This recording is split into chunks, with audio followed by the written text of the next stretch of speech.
Hello दोस्तों, नमस्कार। एक बार फिर से स्वागत है आपके अपने यूट्यूब चैनल देव जी के ट्रिक्स में। तो दोस्तों, यहाँ पर देख सकते हैं कि डेली आपकी हिंदी की क्लास के जस्ट बाद ये क्लास होती है जो कि आपके हाई कोर्ट के लिए स्पेशल चलाई गई है। पूरा का पूरा सिलेबस है, लगभग आपका कंप्लीट होने वाला है ना। प्लेलिस्ट बना दी गई है जिससे आप लोग जीके के जितने भी आपके टॉपिक होते हैं, है ना, चाहे वो आपकी हिस्ट्री हो, पॉलिटी हो, ज्योग्राफी हो, स्पोर्ट्स हो या विज्ञान हो, सब चीज आपकी कवर की गई हैं। जो आपकी बचे हुए पॉइंट है वो भी आपको कवर हो जाएंगे। तो रात को 9:30 बजे लगभग आपकी एक क्लास स्टार्ट हो जाती है, तो आपको जुड़ना है। और लाइव नहीं ले पाते हैं तो दूसरे दिन भी आपको ये क्लास देख लेना है, क्योंकि ये क्लास है जो आपकी सिलेबस पर आधारित आपकी है। ठीक है ना। चलिए, गुड इवनिंग, नमस्ते सभी को, जय हिंद। सभी को नमस्ते, सभी को जय हिंद, जय मां शारदे। खुश रहिए भैया, ईश्वर सफल बनाए। सभी को नमस्ते, मैरी क्रिसमस। चलिए, तो भी स्टार्ट करते हैं आज की इस क्लास को बेहतर तरीके से, सुपरफास्ट तरीके से। यहाँ पर साइंस पढ़ने वाले हैं और पहला क्वेश्चन आपसे दिया गया है और आपसे यहाँ पर दिया गया है, शक्ति की एसआई इकाई क्या होती है। तो आप कहेंगे सर शक्तिमान आता है, वाट लगा देता है। आप कहेंगे शक्ति की जो एसआई यूनिट होती है वाट होता है। मतलब ऑप्शन नंबर आपका जो बनेगा वो आपका ए नंबर है, राइट हो जाएगा। याद रखिएगा, ए नंबर आपका बन जाएगा। यहाँ पर अगला क्वेश्चन नंबर आपका दूसरा है और आपसे कह रहा है, एक हार्स पावर बराबर होता है, और एक हार्स पावर बराबर होता है 746 वाट होता है। मतलब ऑप्शन आपका बी नंबर आ रहा है, तो आपका जवाब बिल्कुल सही हो जाएगा। हार्स पावर जो है वो शक्ति मापने की एक इकाई होती है। दोस्तों याद रखिए, आमतौर पर जो इंजन होते हैं, मोटर होते हैं, उसकी आउटपुट जो होती है उसको हार्स पावर में मापा जाता है। अगले क्वेश्चन कराते हैं। क्वेश्चन आपसे अगला पूछा गया है, 3 नंबर दिया गया है, विद्युत विभव के संदर्भ में निम्न कथनों में से कौन सा सही दिया गया है।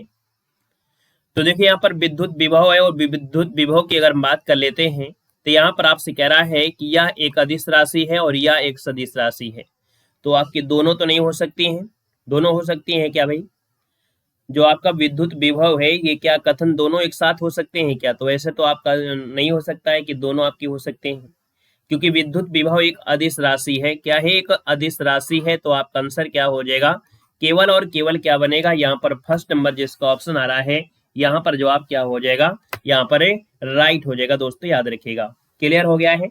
चलिए, यहाँ पर आगे बढ़िएगा। क्वेश्चन आपसे अगला पूछा गया है और आपसे कह रहा है, एंगस्ट्राम का मान होता है, जो एंगस्ट्राम होता है इसका जो मान होता है वो कितना होता है? तो आप कहेंगे सर यहाँ पर 10⁻⁻10 जो आपका माइक्रोन है ना, यह जो हम लोग मीटर कहते हैं।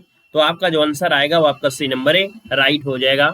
और आगे बढ़ते हैं। क्वेश्चन आपसे दिया गया है और आपसे कह रहा है, ऊष्मा की इकाई क्या होती है। चलिए, बताना है ऊष्मा की जो इकाई होती है वो क्या होती है। तो यहाँ पर कहेंगे सर ऊष्मा की इकाई होती है क्या? यहाँ पर आपकी जूल होती है। क्या होती है? जूल होती है। ऑप्शन नंबर आपका जो बनेगा, यहाँ पर राइट आंसर क्या हो जाएगा? तो आपका आंसर सी हो जाएगा। ऊष्मा की जो एसआई यूनिट होती है, तो आपका आंसर सी हो जाएगा, आपका जूल हो जाएगा। आगे बढ़िएगा। क्वेश्चन नंबर आपका 6 दिया गया है और आपसे यहाँ पर दिया है, आवृत्ति मापने की इकाई का नाम क्या है। चलिए बताइएगा, आवृत्ति मापने की इकाई का नाम क्या है। और 6 नंबर की बात करते हैं तो आप कहेंगे सर आवृत्ति जो आपकी होती है हर्ट्ज में मापी जाती है। मतलब ऑप्शन नंबर आपका जो बनेगा यहाँ पर ये नंबर है, राइट हो जाएगा। और अगले क्वेश्चन को आते हैं। क्वेश्चन नंबर आपका 7 है, न्यूटन के किस नियम को जड़त्व का नियम भी कहते हैं। न्यूटन के किस नियम को जड़त्व का नियम भी कहते हैं? तो आप कहेंगे सर ये जो आपका होता है जड़त्व का प्रथम नियम, जो आपका है न्यूटन का प्रथम नियम, इसी को ही जड़त्व का नियम कहते हैं। ऑप्शन नंबर आपका जिसका आ रहा है ए नंबर है, राइट हो जाएगा। अगला क्वेश्चन यहाँ पर दिया गया है और आपसे यहाँ पर दिया गया है, क्वेश्चन दिया गया है आपसे क्या दे रहा है, एक समान वेग से गतिमान पिंड का जो त्वरण है 0 हो तो उस गति को क्या कहते हैं। यहाँ पर 8 नंबर दिया और 8 की अगर बात कर लेते हैं कि एक समान वेग से गतिमान पिंड का अगर त्वरण 0 होता है तो उस गति को हम लोग सरल रेखीय गति कहते हैं। ऑप्शन नंबर आपका बी, यहाँ पर राइट हो जाएगा, बी नंबर आपका बनेगा। अगला क्वेश्चन यहाँ पर 9 दिया गया है और आपसे कह रहा है कि कार्य करने की दर कहलाती है, कार्य करने की दर क्या कहलाती है। 9 की अगर बात कर लेते हैं तो कार्य करने की दर जो होती है उसे क्या कहते हैं। चलिए, यहाँ पर दे सकते हैं आपका जवाब की अगर बात करते हैं तो कार्य करने की जो होती है उसे शक्ति कहते हैं। बिल्कुल सही है, यहाँ पर आंसर सी हो जाएगा, शक्ति कहते हैं। दोस्तों याद रखिएगा, है ना। यहाँ पर आगे बढ़ते हैं, क्वेश्चन आपसे अगला पूछा गया है, 10 नंबर दिया गया है, निम्न में से कौन सी ऊर्जा की वाणिज्यिक इकाई है? निम्न में से कौन सी ऊर्जा की वाणिज्यिक इकाई है? 10 नंबर की अगर बात करते हैं तो ऊर्जा की वाणिज्यिक इकाई क्या होती है? यहाँ पर दिया गया है वाट घंटा मीटर, ऑप्शन नंबर आपका सी राइट हो जाएगा। याद रखिए विद्युत ऊर्जा आपका दिया गया है, देखो यहाँ पर दिया है ऊर्जा की वाणिज्यिक इकाई है ना। और यहीं पर अगर हम आपसे बोले कि सर विद्युत ऊर्जा की आपकी होती है तो किलोवाट घंटा होता है, तो यहाँ पर वाट घंटा मीटर दिया गया है ना, वाट घंटा मीटर दिया गया है और साथ में यहाँ पर दिया गया है आपसे कौन, यहाँ पर किलोवाट घंटा मीटर दिया गया है। कौन सा ऑप्शन यहाँ पर बेस्ट हो जाएगा? किलोवाट, देखो किलो घंटा मीटर दिया है तो इसलिए गलत, किलोवाट मीटर दिया गया है, किलोवाट घंटा दिया गया है। तो भैया यहाँ पर देखिए ऊर्जा की जो यूनिट होती है, ऊर्जा की यूनिट होती है वो आपकी होती है किलोवाट घंटा होती है ना। किलोवाट घंटा कहाँ पर है? ऑप्शन देखिए डी वाला आपका यहाँ पर है, किलोवाट घंटा, ऑप्शन नंबर आपका डी राइट हो जाएगा। क्लियर है? चलिए आगे बढ़िएगा, क्वेश्चन आपसे अगला पूछा गया है और यहाँ पर अगला क्वेश्चन क्या कह रहा है इसको देखिएगा। दिया गया है किस प्रक्रिया के द्वारा सौर गतिज ऊर्जा कार्बोहाइड्रेट की रासायनिक ऊर्जा में बदली जा सकती है? यहाँ पर देखिए 11 नंबर दिया है और 11 की अगर बात करते हैं, कह रहा है किस प्रक्रिया के द्वारा जो सौर गतिज ऊर्जा है इसको कार्बोहाइड्रेट की रासायनिक ऊर्जा में बदल जाती है। देखिए कार्बोहाइड्रेट आपको जब मिलेगी सूर्य से, वो आपको किसमें? प्रकाश में मिलता है, जो कि आपका प्रकाश संश्लेषण होता है। पौधों में जो प्रकाश संश्लेषण की प्रक्रिया के जरिए सौर ऊर्जा को कार्बोहाइड्रेट की रासायनिक ऊर्जा में बदला जा सकता है। तो आपका जो आंसर है वो आपका बी नंबर राइट हो जाएगा। अगले क्वेश्चन को आते हैं, क्वेश्चन दिया गया 12 नंबर में, पृथ्वी के केंद्र पर जी का मान हो जाता है। देखिए पृथ्वी के केंद्र पर दिया है और पृथ्वी के केंद्र की अगर बात कर लेते हैं तो दोस्तों याद रखिएगा, कह रहा है शून्य है, कम है, अधिक है, इनमें से कोई नहीं। अब आप बताइएगा कि पृथ्वी के केंद्र की अगर बात कर लिया है, इसका मतलब पृथ्वी के केंद्र में जो जी का मान होता है वो क्या हो जाता है? तो दोस्तों याद रखिएगा यहाँ पर आंसर आपका ये हो जाएगा शून्य होता है। क्या होता है? शून्य होता है। वहीं पर अगर आपसे बात करें कि पृथ्वी के जो आपके ध्रुव होते हैं यहाँ पर जी का मान क्या होता है? बढ़ता है, अर्थात यहाँ पर ज्यादा होता है। या कहते हैं कि भूमध्य रेखा से हम लोग जब विषुवत रेखा की ओर जाते हैं, कहाँ पर? ध्रुवों की ओर, तो जी का मान क्या होता है? बढ़ता है। जब यहाँ पर हम लोग ध्रुव मतलब बीच में आते हैं तो इसका माइनस निगेटिव होता है, और जब केंद्र में होता है तो ये शून्य होता है। अगला क्वेश्चन 13 है, यांत्रिक ऊर्जा को विद्युत ऊर्जा में परिवर्तित करने वाला यंत्र कौन सा है? एक क्वेश्चन आपने हमेशा पढ़ा होगा कि यांत्रिक ऊर्जा को विद्युत ऊर्जा में परिवर्तित करना है तो ये होता है आपका डायनेमो, ऑप्शन नंबर आपका डी राइट हो जाएगा। डायनेमो आपका आंसर राइट बनेगा। अगले क्वेश्चन को आते हैं, क्वेश्चन आपसे, अच्छा जनरेटर भी कह सकते हो थोड़ा बहुत, ठीक है, ऑप्शन नहीं दिया होता है लेकिन आप वही कहेंगे। क्वेश्चन नंबर आपका दिया गया है 14, कह रहा है निम्न में से किसमें प्रकाश ऊर्जा रासायनिक ऊर्जा में परिवर्तित हो जाती है? यहाँ पर दे सकते हैं प्रकाश ऊर्जा रासायनिक ऊर्जा में, तो दिया है श्वसन, किण्वन, प्रकाश श्वसन, यहाँ पर दिया है प्रकाश संश्लेषण। तो कहेंगे सर प्रकाश ऊर्जा रासायनिक ऊर्जा में जब प्रकाश संश्लेषण की प्रक्रिया होती है तो आपका आंसर हो जाएगा सी नंबर ए राइट हो जाएगा। प्रकाश संश्लेषण की प्रक्रिया हरे पौधों में आपकी होती है ना। और आगे बढ़िएगा, क्वेश्चन आपसे अगला पूछा गया है और ये क्वेश्चन आपका बहुत पूछा जा रहा है, द्रव्य की चौथी अवस्था को क्या कहते हैं?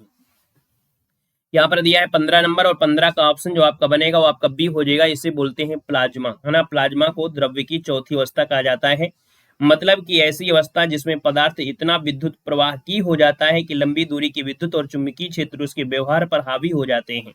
यहाँ पर आंसर आपका बी बनेगा। अगले क्वेश्चन को आते हैं, क्वेश्चन आपसे अगला पूछा गया 16 नंबर है, लिफ्ट में मनुष्य का प्रत्यक्ष वजन वास्तविक वजन से कम कब रहता है? तो दोस्तों कभी कभी आपने देखा होगा जब आप लोग लिफ्ट में से चढ़ रहे होते हैं, है ना, और उतर रहे होते हो, है ना, तो ऐसी स्थिति में देखा जाए तो आपके भार में क्या होता है, थोड़ा बहुत कुछ अंतर या परिवर्तन या एक समान रहता है। ये कब रहता है आपको बताना है जल्दी से। यहाँ पर आंसर आपका होगा क्या? 16 नंबर में। तो दोस्तों 16 नंबर दिया गया है कि प्रत्यक्ष वजन वास्तविक वजन से कम होता है जब लिफ्ट नीचे, है ना, तेजी से नीचे की ओर जा रही होती, मतलब ऑप्शन क्या हो जाएगा, जब नीचे की ओर तेजी से जा रही होती है तब क्या होता है, आपका भार जो है वो कहीं ना कहीं क्या होता है, कम महसूस होने लगता है। तो ऑप्शन नंबर आपका ए राइट होता है।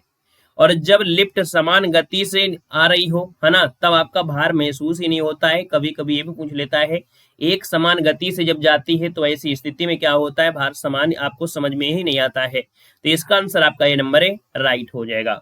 अगले क्वेश्चन कराते हैं, क्वेश्चन नंबर आपका 17 है, वायुमंडलीय दाब को मापा जा सकता है। ये जो वायुमंडलीय दाब होता है उसको हम लोग बैरोमीटर से मापते हैं। देखिए ऑप्शन नंबर आपका बनेगा बी नंबर है, यहाँ पर राइट हो जाएगा। और अगले क्वेश्चन कराते हैं, क्वेश्चन आपसे अगला पूछा गया 18 नंबर आपसे कह रहा है दाब की एसआई यूनिट क्या है। यहाँ पर 18 नंबर दिया और 18 का ऑप्शन सी हो जाएगा। दाब की जो इकाई जो आपकी होती है पास्कल होती है, वो भी एसआई यूनिट में होती है, याद रखिएगा। इसका एक मात्रक हम लोग कह सकते हैं न्यूटन प्रति वर्ग मीटर भी हम लोग कह देते हैं, है ना। यहाँ पर जो आंसर आ गया है वो आपका सी हो जाएगा, पास्कल एसआई यूनिट पूछा है।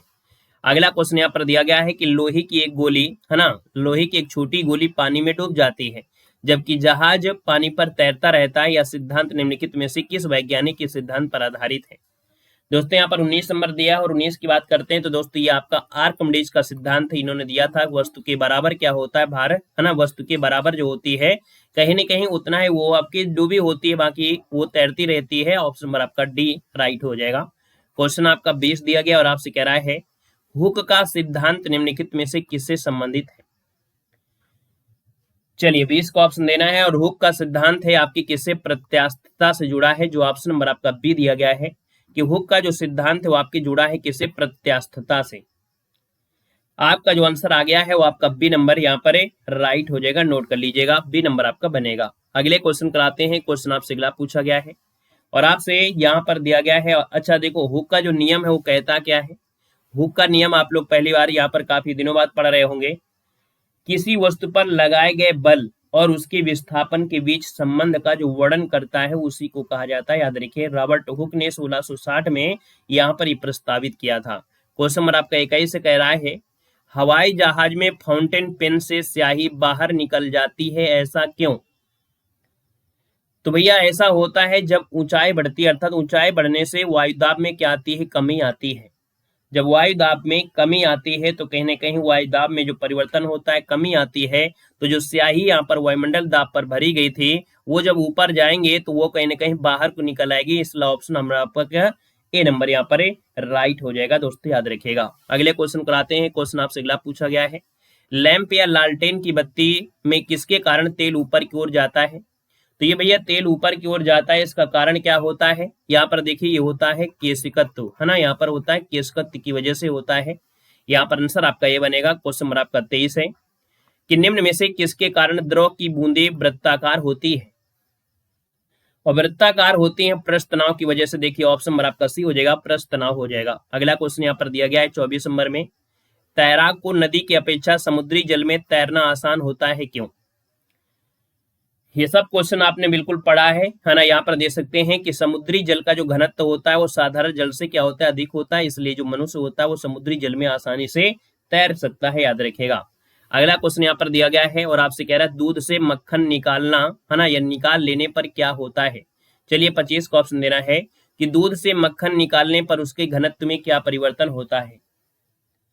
तो दोस्तों याद रखिएगा दूध का जो घनत्व है वो आपका क्या होता है, बढ़ जाता है ना। दूध से मक्खन निकालने पर दूध का जो घनत्व है वो बढ़ जाता है। ऐसा इसलिए क्योंकि दूध में जो वसा था, पानी और दूसरे जो ठोस पदार्थ थे उसकी तुलना में हल्की हो जाती है, और जब वसा हट जाती है तो दूध का घनत्व क्या होता है, बढ़ जाता है, याद रखिएगा। ठीक है ना। पहले तो उसी में सब मिक्स था, उसे हटा लेंगे तो बिल्कुल क्या बनेगा, घनत्व केवल बचेगा। तो ऑप्शन नंबर आपका ए राइट हो जाएगा। अगला 26 नंबर दिया है लोलक का आवर्तकाल निर्भर करता है। जो लोलक का आवर्तकाल होता है वो निर्भर करता है दोस्तों, किस पर निर्भर करता है। तो दोस्तों याद रखिए लंबाई पर करता है, अर्थात अगर ये डोरी जितनी भी लंबी होगी उसी के अकॉर्डिंग यहाँ पर क्या होगा, इसका आवर्तकाल यहाँ पर तय करेगा। तो इसलिए लंबाई पर ऑप्शन नंबर आपका बी राइट हो जाएगा, अर्थात लोलक की लंबाई और गुरुत्वाकर्षण के कारण त्वरण पर निर्भर करता है, याद रखिएगा। आगे बढ़िएगा। क्वेश्चन आपसे अगला पूछा गया है और आपसे कह रहा है यहाँ पर 27 नंबर में कि लोलक घड़ियां गर्मियों में क्यों सुस्त हो जाती हैं। जो लोलक घड़ी होती है ना तो दोस्तों उसमें जो लगा हुआ दोलन होता है ना, कि लोलक की लंबाई बढ़ जाती है जिससे इकाई दोलन में लगा हुआ समय क्या होता है, बढ़ जाता है। अर्थात गर्मियों में जो सुई होती है कहीं ना कहीं वो क्या होती है, लोहे की होंगी तो कहीं ना कहीं वो क्या होती है, लंबाई हो जाती है, गर्मी की वजह से थोड़ा सा ये बढ़ जाती है, जिसकी वजह से यहाँ पर घड़ियां गर्मियों में सुस्त जैसी लगती हैं। तो इसका ऑप्शन नंबर सी हो जाएगा कि लोलक की लंबाई बढ़ जाती है जिससे इकाई दोलन में लगा हुआ समय क्या होता है, बढ़ जाता है। तो इसलिए आंसर आपका सी हो जाएगा। यहाँ पर अगले क्वेश्चन को लाते हैं। क्वेश्चन आपसे अगला पूछा गया 28 नंबर दिया गया है, ध्वनि का वेग भिन्न माध्यमों में होता है। ध्वनि का जो वेग है भिन्न माध्यमों में क्या होता है, समान होता है क्या? नहीं, भिन्न भिन्न होता है और ठोस में सबसे अधिक होता है, जो कि बिल्कुल सही बात है कि ध्वनि का जो वेग होता है विभिन्न माध्यमों में अलग अलग अर्थात भिन्न भिन्न होता है, ठोस में सबसे अधिक होता है। तो हमने कहा ठोस द्रव गैस है ना, सबसे ज्यादा ठोस में, फिर आपके द्रव में, फिर आपकी गैस में। तो ऑप्शन नंबर आपका बी यहाँ पर राइट हो जाएगा, याद रखिएगा। अगला क्वेश्चन दिया गया है 29 नंबर और आपसे कह रहा है कि पानी का घनत्व किस तापमान पर अधिकतम होता है। यहाँ पर 29 नंबर है और 29 का ऑप्शन बनेगा यहाँ पर 4 डिग्री सेंटीग्रेड होता है। ऑप्शन नंबर आपका बी राइट हो जाएगा दोस्तों, याद रखिएगा। अगले क्वेश्चन कराते हैं। क्वेश्चन दिया गया है 30 नंबर दिया गया है कि यदि जल को 10 डिग्री सेल्सियस से 0 डिग्री सेल्सियस तक ठंडा किया जाए तो परिवर्तन क्या होता है। तो दोस्तों यहाँ पर 30 नंबर दिया है कि जल का जो आयतन है वो 4 डिग्री सेंटीग्रेड तक कम होता है, फिर इसके बाद बढ़ने लगता है। तो इस बात को याद रखना है कि जल का जो आयतन होता है वो 4 डिग्री सेंटीग्रेड तक क्या होगा, तक कम होगा, इसके बाद फिर बढ़ेगा। तो ऑप्शन नंबर आपका ए नंबर ए राइट हो जाएगा। अगला क्वेश्चन आपका 31 है और कह रहा है बर्फ की गुप्त ऊष्मा कितनी होती है। 31 नंबर की बात करते हैं तो बर्फ की जो आपकी गुप्त ऊष्मा होती है वो कितनी होती है। तो दोस्तों 80 कैलोरी प्रति ग्राम दिया गया है ना। यहाँ पर किलो कैलोरी दे दिया है, किलो कैलोरी दिया है, गलत हो गया है। यहाँ पर आपका आंसर हो जाएगा बी नंबर 80 कैलोरी प्रति ग्राम। आपका जो आंसर है यहाँ पर राइट हो जाएगा, याद रखिएगा। क्लियर है। चलिए यहाँ पर आगे बढ़िएगा। क्वेश्चन आपसे अगला पूछा गया है और आपसे कह रहा है 32 नंबर में कि प्रकाश तरंग किस प्रकार की तरंग है। प्रकाश जो तरंगे होती हैं वो कैसी होती हैं। तो ये तरंगे आपकी होती है अनुप्रस्थ तरंग होती है। क्या होती है कि जो प्रकाश की तरंगे हैं वो आपकी अनुप्रस्थ होती हैं। तो आपका जो आंसर आएगा वो आपका ए नंबर ए राइट हो जाएगा। इन प्रकाश तरंगों में कणों की जो गति है ऊर्जा की गति के लिए समकोण पर आपकी होती है। तो आंसर आपका ए बनेगा। अगला क्वेश्चन दिया है प्रकाश वर्ष एक मापक है और प्रकाश वर्ष जो आपका है किसका मापक है आपसे पूछा गया है। तो आप कहेंगे सर यहाँ पर देखा जाए तो प्रकाश वर्ष दूरी का अर्थात तार की दूरी के होता है। जब तारों की दूरी की बात होती है तो आपका आंसर बी हो जाएगा। यहाँ पर आगे बढ़िएगा। क्वेश्चन आपसे दिया गया है आपसे 34 नंबर में कि एक कटा हुआ हीरा जगमगाहट के साथ चमकता है, ऐसा क्यों। दोस्तों यहाँ पर देखा जाए तो ये पूर्ण आंतरिक परावर्तन के कारण होता है। जो कटा हुआ हीरा होता है उसमें जो आपकी ब्राइटनेस पड़ती है पूरी तरीके से परिवर्तित हो जाती है, इस वजह से क्या होता है ये जगमगाता है अर्थात चमकता है। तो पूर्ण आंतरिक परावर्तन के कारण ऑप्शन नंबर आपका बी हो जाएगा। अगला क्वेश्चन नंबर आपका 35 है, कह रहा है निकट दृष्टि दोष वाले लोगों द्वारा प्रयुक्त लेंस कौन होता है। दोस्तों यहाँ पर देखा जाए निकट दृष्टि दोष वाले लोगों के लिए प्रयुक्त जो लेंस होता है वो आपका होता क्या है। यहाँ पर देखो निकट दिया है तो आप कहेंगे सर अवतल, आपका आंसर बी हो जाएगा। वहीं पर दूर होता तो फिर आपका उत्तल हो जाता। और आगे बढ़िएगा। क्वेश्चन दिया गया है 36 नंबर है लेंस की क्षमता का मात्रा क्या है। यहाँ पर देखिए 36 नंबर है और 36 की बात करते हैं तो ऑप्शन में से क्या बनेगा। तो आप कहेंगे सर इसका ऑप्शन बनेगा सी नंबर है डायोप्टर होता है। डायोप्टर ऑप्शन नंबर आपका सी बन जाएगा। इसको हम लोग कैपिटल डी से प्रदर्शित करते हैं। अगला क्वेश्चन 37 है और आपसे कह रहा है निम्न में से कौन सी धातु है जो विद्युत की बेहतर सुचालक है। यहाँ पर 37 नंबर में देखिए जो आपकी चांदी होती है विद्युत की क्या होती है, बेहतर सुचालक होती है ना, बिजली का सबसे अच्छा कंडक्टर होती है। और अगला क्वेश्चन दिया गया है 38 नंबर में विद्युत ऊर्जा को यांत्रिक ऊर्जा में बदलने की युक्ति कौन सी है। यहाँ पर 38 नंबर में आप दे सकते हैं कि सर जो विद्युत ऊर्जा है उसको यांत्रिक में, तो आप देखिएगा डायनमो है, ट्रांसफार्मर है, विद्युत मोटर, ऑप्शन नंबर आपका सी हो जाएगा। विद्युत मोटर में आप पहले उसको देंगे विद्युत धारा अर्थात करंट देंगे, तभी वो कह सकते हैं यांत्रिक ऊर्जा अर्थात यांत्रिक तरीके से है ना क्रिया करके कहीं ना कहीं देखा जाए फिर ही आपको पानी तब फान निकलता है। मतलब पहले आप उसमें बिजली देते हैं मोटर में, फिर रोटेट होता है, रोटेट होने के बाद यांत्रिक कार्य होता है, फिर आपको आउटपुट मिलता है। ऑप्शन नंबर आपका सी बनेगा। अगला क्वेश्चन यहाँ पर दिया गया है 39 नंबर है विद्युत मोटर निम्न सिद्धांत के अनुसार कार्य करती है। दोस्तों याद रखिए ये फैराडे के नियम के अनुसार कार्य करती है ना। विद्युत जो मोटर है विद्युत चुंबकीय प्रेरण के सिद्धांत पर भी कह सकते हैं। ऑप्शन नंबर आपका ये हो जाएगा फैराडे, आपका आंसर है राइट हो जाएगा। या विद्युत चुंबकीय प्रेरण कह सकते हैं। अगला क्वेश्चन 40 है चुंबकीय क्षेत्र का मात्रक होता है। 40 का ऑप्शन यहाँ पर बनेगा चुंबकीय क्षेत्र का जो मात्रक होता है वो क्या होता है। तो यहाँ पर देखिए दिया गया है गॉस दिया गया है, वेबर है, हेनरी है और आपका डोमेन है। यहाँ पर देखा जाए तो आपका जो आंसर आएगा इनमें से क्या हो जाएगा। तो दोस्तों यहाँ पर गॉस है, गैस नहीं लिखा है, गॉस है, गॉस, या इसको हम लोग टेस्ला कहते हैं। क्या कहते हैं इसको? टेस्ला भी कहते हैं।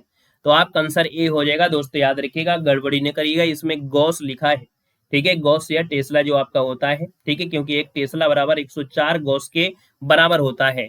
अगला क्वेश्चन यहाँ पर 41 नंबर दिया गया है और आपसे कह रहा है कि ऐसे तत्व जिनके परमाणु भार समान होते हैं किंतु परमाणु संख्या भिन्न भिन्न होती है वो क्या कहलाते हैं? तो दोस्तों यहाँ पर याद रखिएगा, जिनके परमाणु भार समान हो उसे समभारिक कहते हैं। क्या कहते हैं? समभारिक कहते हैं। उसी का उल्टा हो जाता है समस्थानिक। तो जब परमाणु भार समान हो तो भैया समभारिक होता है, और परमाणु भार समान ना हो तब समस्थानिक होता है। अगला क्वेश्चन यहाँ पर दिया गया है 42 नंबर में, हाइड्रोजन बम सूर्य की ऊर्जा किस सिद्धांत पर आधारित होती है? 42 नंबर में देखिए, जो आपकी नाभिकीय संलयन है, नाभिकीय संलयन की प्रकार से ही हाइड्रोजन बम और जो सूर्य की ऊर्जा है दोनों ही आपकी देखा जाए तो नाभिकीय संलयन की क्रिया पर आधारित होता है। क्वेश्चन नंबर आपके 43 है कि किस यंत्र की सहायता से वायुयान की स्थिति व दूरी का पता लगाया जाता है? देखिए 43 को ऑप्शन डी हो जाएगा। ये आपके होते हैं रडार, है ना, क्या होते हैं? रडार होते हैं। तो आप कहेंगे सर रडार का जो फुल फॉर्म होता है वो radio detection and raising system होता है, जो विद्युत चुंबकीय प्रणाली पर ये कार्य करता है। वहीं पर एक ये होता है कि जो ऊंचाइयों पर मापने के लिए एक यंत्र होता है जिसे अल्टीमीटर कहते हैं। क्या बोलते हैं? अल्टीमीटर कहते हैं। तो इसका आंसर डी हो जाएगा, राइट। अगला क्वेश्चन यहाँ पर दिया गया है और आपसे यहाँ पर दिया गया है 44 नंबर में, एक्स किरणों का उपयोग किन किन क्षेत्रों में किया जाता है? दोस्तों यहाँ पर देखा जाए एक्स किरणों का जो प्रयोग होता है शल्य चिकित्सा में, व्यवसाय में भी होता है, इंजीनियरिंग में होता है, मतलब ये सभी हो जाएगा। ऑप्शन नंबर आपका डी राइट हो जाएगा। चिकित्सा में जैसे हड्डियों और दांतों की एक्सरे छवि बनाने में होता है ना, डॉक्टरों को शरीर में हड्डी के फ्रैक्चर होता है, इनमें होता है, रेडियोग्राफी में होता है, है ना, काफी प्रयोगशाला में भी आपका होता है। अगला क्वेश्चन यहाँ पर दिया गया है 45 नंबर है, इलेक्ट्रॉन की खोज का श्रेय किसे जाता है? यहाँ पर देखा जाए तो इलेक्ट्रॉन की खोज का जो श्रेय जा रहा है वो किसको जा रहा है? यहाँ पर देखा जाए तो आप कहेंगे सर ईंट, अर्थात यहाँ पर जवाब हो जाए कौन सा? बी नंबर, जे थॉमसन, है ना। यहाँ पर हो जाएगा जोसेफ जॉन थॉमसन, जिन्हें कहते हैं जे थॉमसन को दिया था, ये भौतिक विज्ञानी थे, है ना। तो आपका जो आंसर हो जाएगा बी नंबर राइट हो जाएगा, जो कि 1897 में कैथोड किरणों पर शोध करते हुए इलेक्ट्रॉन की खोज किया था। क्वेश्चन नंबर आपका 46 है, 1 नैनोमीटर होता है। 46 नंबर की बात करते हैं तो आप कहेंगे सर 46 नंबर में ऑप्शन ए हो जाएगा 10⁻⁹ मीटर होता है, जो कि आपका 1 नैनोमीटर बराबर होता है। आगे बढ़िएगा, क्वेश्चन आपसे अगला पूछा गया है 47 नंबर है, प्रोटियम, ड्यूटेरियम, ट्राइटियम को निम्नलिखित में से किसकी श्रेणी में रखा गया है? 47 नंबर दिया है और 47 नंबर में दोस्तों इनको बोलते हैं आइसोटोप। क्या बोलते हैं? इसका जो आपका जवाब हो जाएगा वो आइसोटोप्स में रखते हैं। ऑप्शन नंबर आपका ये बनेगा। अगला दिया गया है, परमाणु संरचना का मॉडल किसने विकसित किया? 48 नंबर देना है, परमाणु संरचना का जो मॉडल है वो विकसित किया था, वो किसने विकसित किया था? तो दोस्तों ये आपके कौन है? एक बोर थे और आपके रदरफोर्ड थे, जब दो ऑप्शन दिया गया है। तो आपका आंसर इनमें से क्या हो जाएगा? तो आप कहेंगे सर बोर और आपके जो दिए गए रदरफोर्ड, आपका आंसर यहाँ पर राइट हो जाएगा, नोट कर लीजिएगा, ठीक है ना। चलिए डाल्टन भी आपके हैं, यहाँ पर जो आंसर है आपका डी हो जाएगा। क्वेश्चन नंबर आपको 49 है, रेडियो कार्बन डेटिंग में से किसका निर्धारण होता है? ये सब आपने पढ़ा होगा कि रेडियो कार्बन डेटिंग होती जीवाश्मों से संबंधित होता है, कि जो किसी भी कार्बनिक पदार्थ की जो आयु का पता लगाना होता है ना। तो आपका आंसर सी नंबर है राइट हो जाएगा। कार्बन के रेडियोधर्मी समस्थानिक कार्बन 14 के गुणों को इस्तेमाल करके कार्य करते हैं। यहाँ पर आगे बढ़िएगा, क्वेश्चन नंबर आपका 50 से कह रहा है, जल में हाइड्रोजन तथा ऑक्सीजन का अनुपात भार के अनुसार होता है। देखिए 50 नंबर की बात करते हैं तो आपका पूछा गया है क्या ऑक्सीजन का अनुपात भार के अनुसार में? तो याद रखिएगा हाइड्रोजन और ऑक्सीजन का जो अनुपात भार के हिसाब से होता है 1:8 होता है। नोट कर लीजिए, रट्टा मान लीजिएगा। पानी के हर अणु में हाइड्रोजन के कितने होते हैं? 2 होते हैं, और ऑक्सीजन के परमाणु, है ना। तो इस प्रकार से कहेंगे सर H2O, है ना, H2O, इसके हिसाब से ऑप्शन क्या हो गया यहाँ पर बन जाएगा, डी नंबर हो जाएगा। अगला क्वेश्चन यहाँ पर दिया गया है 51 नंबर में, सामान्य दाब पर गैस का आयतन परम ताप के समानुपाती होता है। ये जो रूल दिया गया है, ये रूल दिया गया है चार्ल्स का नियम है ना। क्या है ये? चार्ल्स का नियम होता है कि सामान्य दाब पर किसी गैस की निश्चित मात्रा का आयतन उसके परम तापमान के अनुक्रमानुपाती होता है। याद रखिए, ऑप्शन नंबर आपका ए हो जाएगा। अगला क्वेश्चन है 52 नंबर है, सिरके में निम्न में से कौन सा अम्ल पाया जाता है? देखिए, सिरके में जो आपका होता है ना, लैक्टिक तो आपका होता है, इमली में होता है, ये तो आपका होगा नहीं। यहाँ पर एसिटिक अम्ल जो दिया गया है, एसिटिक अम्ल होता है, सिरका में होता है, याद रखिएगा। साइट्रिक होता है, खट्टे फलों में होता है। और अगला क्वेश्चन आपसे दिया गया है 53 नंबर में, सीमेंट का मुख्य घटक क्या होता है? सीमेंट में दोस्तों याद रखिए, मुख्य घटक जो होता है वो क्या होता है? कैल्शियम कार्बोनेट है, सिलिका है, पोटास है, सोडियम कार्बोनेट है। तो दोस्तों सीमेंट का मुख्य घटक जिसे हम लोग कहते हैं चूना पत्थर, ये कैल्शियम कार्बोनेट से भरपूर होता है और सीमेंट बनाने की प्रक्रिया में जरूरी कैल्शियम का एक बड़ा हिस्सा भी होता है। तो आपका यहाँ पर दिया गया कैल्शियम कार्बोनेट दिया है, ना कि सोडियम कार्बोनेट, ठीक है ना। तो इसलिए आपका आंसर इनमें से ऑप्शन बी बनेगा, सिलिका हो जाएगा राइट। अगला क्वेश्चन यहाँ पर दिया गया है 54 नंबर में कि पायरेक्स कांच को अधिक सामर्थ्यवान बनाने के लिए निम्न में से क्या उत्तरदायी होता है? देखो, पायरेक्स कांच बनाना है और पायरेक्स कांच बनाने के लिए और मजबूत बनाने के लिए कहीं न कहीं जो आपका प्रयोग होगा वो आपका बोरिक्स का प्रयोग करते हैं। बोरिक्स जिसे हम लोग सुहागा कहते हैं। ऑप्शन नंबर आपका सी यहाँ पर है राइट हो जाएगा, बोरिक्स का इस्तेमाल किया जाता है, याद रखिएगा, ठीक है ना। और अगले क्वेश्चन को आते हैं। क्वेश्चन दिया गया है, कह रहा है प्लास्टर ऑफ पेरिस का रासायनिक सूत्र इनमें से क्या है?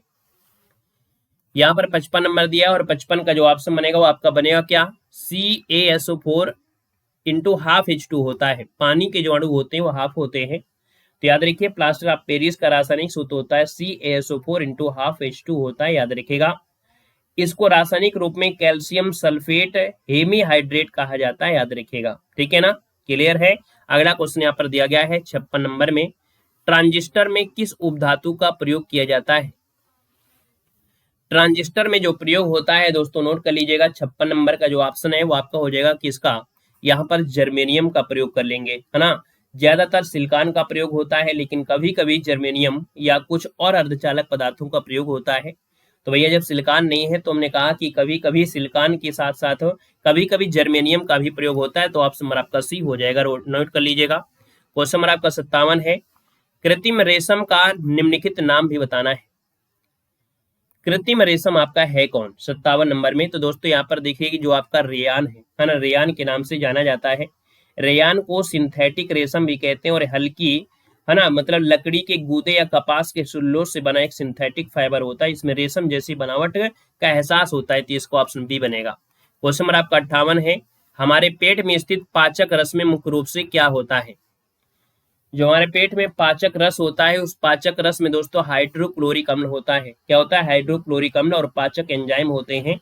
तो यहाँ पर जो आपका आंसर वो आपको बनेगा सी नंबर राइट हो जाएगा दोस्तों, याद रखिएगा। और इस हाइड्रोक्लोरिक अम्ल तो भैया अम्ल है तो भैया खट्टा तो जरूर होगा, है ना। यहाँ पर आगे बढ़िएगा, 59 नंबर में दिया है, सोडियम बाइकार्बोनेट किस यौगिक का रासायनिक नाम है?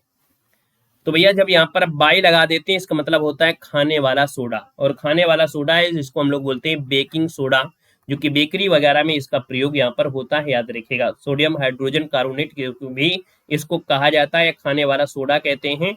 यहाँ पर आगे बढ़िएगा, क्वेश्चन आपसे अगला पूछा गया है, 60 नंबर दिया है, साधारण नमक का रासायनिक नाम बताना है।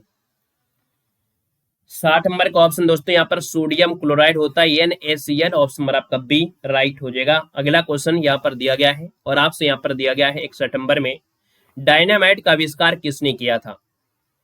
61 नंबर की बात करते हैं तो आप कहेंगे सर 61 नंबर का जो ऑप्शन है बी हो जाएगा, अल्फ्रेड नोबेल ने किया था। अल्फ्रेड नोबेल ने किया था। ऑक्सीजन की खोज किसने किया था? जब ऑक्सीजन पूछा जाता है तो आपको प्रिस्टले बताना है, प्रिस्टले हो जाएगा। रेडियो सक्रियता की खोज के यहाँ पर बताना है, रेडियो सक्रियता की खोजकर्ता कौन थे 63 नंबर में? तो दोस्तों यहाँ पर ये जो आपके हेनरी बेकरूल है ना, ऑप्शन नंबर आपका बी राइट हो जाएगा। यहीं पर पूछे मैडम क्यूरी ने किसकी खोज की थी? तो रेडियम की खोज किया था। यहाँ पर रेडियो सक्रियता है आपके हेनरी बेकुरल, और वहीं पर अगर रेडियम होता या पोलोनियम की खोज की बात करते हैं तो आपके मैडम क्यूरी हो जाता दोस्तों, याद रखिएगा, ठीक है ना। यहाँ पर अगला क्वेश्चन है, सही मिलान आपका नहीं है, और सही मिलान नहीं है 64 नंबर में आपको देखना है। तो पहले ऑप्शन को देखते हैं, कह रहा है कि कवक विज्ञान को माइकेली, है ना, सूक्ष्म जैविकी में लुईस पास्चर हैं। और आपसे दिया है कोशिका विज्ञान के जो आपके जनक है वो कौन है? तो क्या कोशिका विज्ञान के क्या अरस्तु आपने नाम पढ़ा है? अरस्तु नहीं पढ़े होंगे, रॉबर्ट हुक आपने पढ़ा होगा। वर्गीकी की बात करते हैं तो कैरोलस लिनियस हो जाएगा, इसका मतलब ऑप्शन सी गलत हो जाएगा। अगला है मानव शरीर में सबसे बड़ी अस्थि कौन सी है? तो सबसे बड़ी अस्थि जो होती है वो आपकी कौन सी होती है भैया, आपको बताना है, जल्दी से बताइएगा। बिल्कुल नया शब्द आपको देखने को मिल रहा है। मानव शरीर की सबसे बड़ी अस्थि कौन सी है? तो आप कहेंगे सर ये आपकी जो फीमर हड्डी होती है, जांग की हड्डी होती है, सबसे मजबूत होती है। और दोस्तों याद रखिए इसको बोलते हैं उर्विका। क्या बोलते हैं इसे? उर्विका कहते हैं। करीब 18 इंच लंबी होती है, जो वयस्क होते हैं उनके लोगों को, है ना। तो यहाँ पर जो आपका आंसर आएगा वो आपका डी नंबर आपको देना है। टीबिया जो होती है ना वह घुटना में होती है, जो घुटना जहां से मुड़ता है उसे टीबिया होती है। अगला क्वेश्चन आपका 66 है, मनुष्य के शरीर की सर्वाधिक शक्तिशाली पेशी कौन सी है? यहाँ पर 66 नंबर दिया और 66 का ऑप्शन जो आपका बनेगा दोस्तों, आपका जो जबड़ा होता है ना, जबड़ा सबसे मजबूत होता है। इसके वजन के आधार पर सबसे ज्यादा मजबूत मांसपेशी आपकी जबड़ा की होती है। अगला क्वेश्चन यहाँ पर 67 दिया गया है, टाइफाइड से शरीर का कौन सा अंग प्रभावित होता है? और टाइफाइड से देखा जाए तो भैया यहाँ पर देखा जाए जो आंतें होती वो प्रभावित होती हैं, है ना। यहाँ पर आते यकृत, प्लीहा, पित्ताशय, फेफड़े, है ना, जिनमें से आपका होता है कौन? आंतें हो जाएंगे। अगला क्वेश्चन दिया गया है कि पेनिसिलिन किस सूक्ष्मजीव से प्राप्त होता है? और पेनिसिलिन जो आपका होता है कवक से प्राप्त होता है। अलेक्जेंडर फ्लेमिंग ने यहाँ पर जो आपके हैं पेनिसिलिन की खोज किया था। अगला क्वेश्चन दिया गया 69 नंबर में, एक पेड़ की उम्र का पता कैसे लगाया जा सकता है? देखिए 69 नंबर दिया गया और 69 की अगर बात कर लेते हैं तो आपका आंसर इनमें से क्या बनेगा? तो आप कहेंगे सर यहाँ पर आंसर सी हो जाएगा। वर्तमान में उसके जो वार्षिक छल्ले होते हैं उनके अनुसार उस पेड़ के आयु का पता लगा सकता है, उसमें जो वलय होते हैं उनकी गणना करके। 70 नंबर दिया गया है, पौधों में फ्लोएम मुख्यतः उत्तरदायी होता है। दोस्तों पेड़ों में जो आपका होता है आहार वहन के लिए, अर्थात यहाँ पर देखा जाए तो आपका यह जमीन से क्या जाता है? पानी जाता है और खनिज लवण जाते हैं। और ये फ्लोएम जो होता है इस रंध्र रूप में होता है, तो कहीं ना कहीं ये जो आपका होता है उसी को कहते हैं ये आहार वाहन के रूप में कार्य करता है। याद रखिए संवहनी ऊतक होता है, यह जीवित ऊतक से बना होता है, याद रखिएगा। अगले क्वेश्चन को आते हैं। क्वेश्चन आपसे अगला पूछा गया 71 नंबर में, भोजन को चबाने वाले दांत कौन से प्रकार के होते हैं? 71 नंबर की बात करते हैं तो भोजन को चबाने वाले जो दांत होते हैं उनको चवर्डक कहते हैं। क्या कहते हैं? इनको चवर्डक कहते हैं। चवर्डक जो कि ऑप्शन आपका हो जाएगा यहाँ पर नंबर, क्योंकि चबाने वाले की बात कह रहा है, काटने की बात नहीं कह रहा है। काटने वाले जो आपके होते हैं कृदंतक आपके होते हैं, याद रखेगा, ठीक है ना। अगला क्वेश्चन दिया गया है, पित्त रस का पीएच मान कितना होता है? पित्त रस का पीएच मान कितना होता है? 72 का ऑप्शन बनेगा 7.4 होता है ना, लगभग आपका 7.4 से ऊपर ही हो जाएगा, कम नहीं होता है। तो यहाँ पर आंसर आपका डी राइट हो जाएगा। नेक्स्ट क्वेश्चन आपसे दिया गया है 73 नंबर में, निम्न अंगों में से कौन सा अंग है जो पित्त रस का स्राव करता है? जो पित्त रस होता है वो स्रावित होता है, निकलता है, वो आपकी कहाँ से निकलता है? तो आपकी यकृत, जो कि आपकी बॉडी की सबसे बड़ी ग्रंथि है। यकृत, जिगर, है ना, इसी को हम लोग कहा जाता है, लीवर भी इसी को कहते हैं, सबसे बड़ी ग्रंथि है। तो यहीं से क्या होता है? इसी से निकलता है दोस्तों, याद रखिएगा, है ना। यहाँ पर देखा जाए तो जो आपका कह सकते हैं जो पित्त होता है, वसा, जो आप लोग फैट वाली चीजें खाते हैं अर्थात तली हुई चीजें खाते हैं, तो उसको क्या करता है? वो आपको मैनेज करता है। यहाँ पर क्वेश्चन दिया गया है 74 नंबर में, मानव हृदय में कच्छकों की संख्या कितनी होती है? 74 नंबर दिया है, 74 का ऑप्शन आपका बी हो जाएगा, 4 होते हैं, है ना। 4 भागों में डिवाइड होता है जो आपका मानव हृदय होता है, दायां अलिंद, बायां निलय, बायां अलिंद और बायां निलय, इस प्रकार से ऑप्शन बी हो जाएगा। 75 नंबर दिया गया है, हृदय और उसकी बीमारियों के अध्ययन से संबंधित विज्ञान को क्या कहा जाता है? 75 की बात करते हैं तो दोस्तों याद रखिए इसे बोलते हैं कार्डियोलॉजी, है ना। ऑप्शन नंबर हो जाएगा कार्डियोलॉजी, आपका आंसर राइट हो जाएगा। अगला क्वेश्चन आपसे दिया गया है 76 नंबर है कि एक वयस्क व्यक्ति का रक्तचाप कितना होता है? 76 का जो ऑप्शन बनेगा वो दोस्तों याद रखिए बी हो जाएगा 120/80। 120/80 ये जो आपका होता है MM और आपका क्या होता है HG के आसपास आपका होना चाहिए दोस्तों, याद रखिएगा।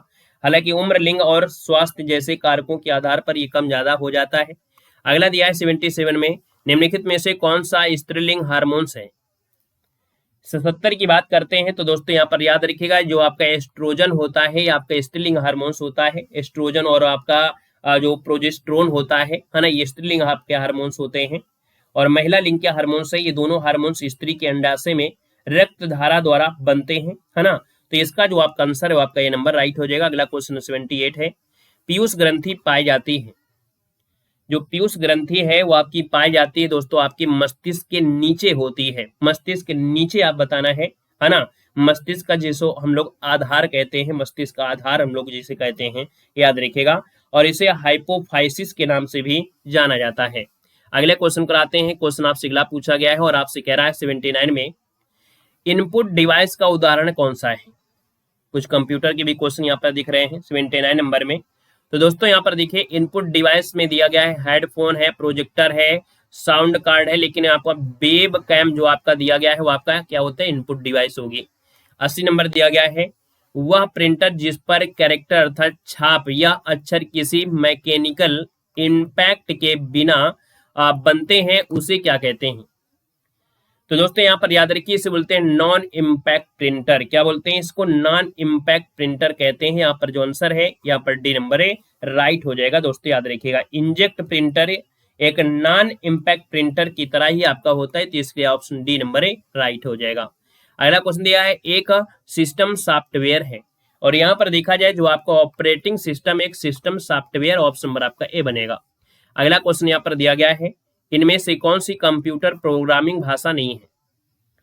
देखिए दोस्तों यहाँ पर C++ भी आपकी है, ऑब्जेक्टिव सी दिया गया है, CH दिया गया है, लेकिन जो आपका A@ है ये आपकी इसमें से नहीं होती है, याद रखिएगा, ठीक है। बाकी और आपको मिलते हैं ASCL, HTML, ये सब क्या होती है ऑप्शन में दिए होते हैं, तो ये प्रोग्रामिंग भाषा नहीं होती है।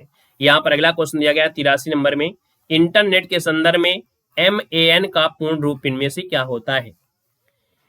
83 नंबर की बात करते हैं तो दोस्तों यहाँ पर देखिए हमेशा आपने लोकल एरिया नेटवर्क लान पढ़ा होगा, है ना। ये आपका मैन है अर्थात मेट्रोपॉलिटन एरिया नेटवर्क होता है, इसका ऑप्शन आपका डी नंबर है राइट हो जाएगा। यहाँ पर अगला क्वेश्चन दिया गया है 84 नंबर में, RTGS का पूर्ण रूप क्या है। 84 नंबर का जो ऑप्शन है 84 का ऑप्शन बनेगा बी नंबर दोस्तों, real time gross settlement, option number आपका बी राइट हो जाएगा। RTGS का फुल फॉर्म होता है क्या कि रियल टाइम ग्रॉस सेटलमेंट होता है, एक इलेक्ट्रॉनिक फंड ट्रांसफर सिस्टम। इसके इस्तेमाल जो होता है बैंकों के ही बीच तुरंत और सुरक्षित रुपए ट्रांसफर करने के लिए किया जाता है। अगला क्वेश्चन आपसे दिया गया है, आपसे कह रहा है QR कोड क्या है। दोस्तों ये जो QR कोड होता है ना, एक प्रकार का बार कोड जिसे बोलते हैं, क्या बोलते हैं, एक प्रकार का बार कोड होता है। अगला क्वेश्चन यहाँ पर दिया गया है और आपसे कह रहा है EEPROM का पूरा नाम बताना है। EEPROM का पूरा नाम क्या है। तो दोस्तों यहाँ पर देखा जाए EEPROM जो आपका होता है वो आपका erasable programmable read only memory, मतलब ऑप्शन नंबर आपका बनेगा ए नंबर राइट हो जाएगा। Erasable programmable read only memory जिसे कहते हैं, ऑप्शन नंबर आपका ये बनेगा। अगला क्वेश्चन आपका 87 है, कंप्यूटर की भाषा में बग क्या होता है। तो भैया बग क्या होता है, कंप्यूटर में जब कोई त्रुटि होती है ना, किसी सॉफ्टवेयर प्रोग्राम में त्रुटि या दोष हो जाती है, तो यह त्रुटि प्रोग्राम को मतलब सही से काम करने में बाधा उत्पन्न करती है, इसी को बग कहा जाता है ना। तो आपका आंसर यहाँ पर बी नंबर राइट हो जाएगा। तो इस वीडियो में आपने साइंस के साथ साथ कुछ कंप्यूटर क्वेश्चन भी आपने कवर किया है कि एक दो क्वेश्चन आपको देखने को मिल जाते हैं यहाँ पर कंप्यूटर के भी, और एक दो क्वेश्चन आपको साइंस के भी होते हैं। कुल मिला के यहाँ पर जो आपका सिलेबस है लगभग आपका कवर हो रहा है, बेहतर तरीके से आपके देख सकते हैं कि आपकी तैयारी हो रही है। अगर आप लोग हाईकोर्ट के लिए बिल्कुल तैयार रहिए, है ना। हमने आपको सिलेबस लगभग पूरा करा दिया है, कुछ बहुत बचा है वो भी यहाँ पर करा रहे हैं, इसके बाद जस्ट आपको यहाँ पर रिवीजन आपका चलना है। तो वीडियो कैसा लगा एक बार जरूर बताइएगा। आज के लिए इतना रखते हैं, मिलते हैं नए सेशन के साथ। धन्यवाद सभी को, जय हिंद, वंदे मातरम, गुड नाइट, शुभ रात्रि।